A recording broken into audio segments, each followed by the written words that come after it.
Because, again, I'll say it again. You are being ruled by your inferiors. Republicans too, but members of Congress, our representatives, they always exempt themselves from the pain they inflict on the American people.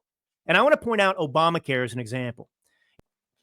Well, Obamacare was passed, and members of Congress, congressional staff, and their dependents, well, uh, they exempted themselves effectively from having to get inferior Obamacare.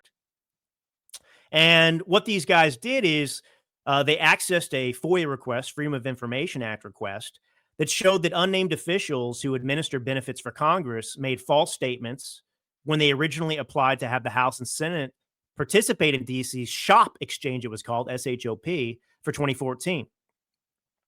So they claim, for example, that the 435 member House had only 45 members and 45 staffers, while the 100 member Senate had only 45 employees total. The reason they did this is because the Senate and House, under these rules for small businesses, well, they're not small businesses. They don't qualify.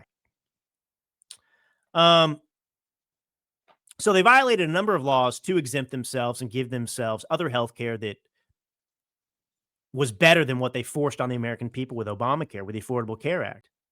So the federal employee health benefits program, by the way, I just want you to be enraged at your representatives. Because, again, I'll say it again. You are being ruled by your inferiors.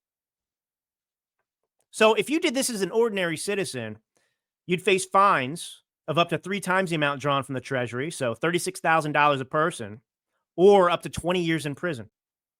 It's just totally outrageous. Totally outrageous.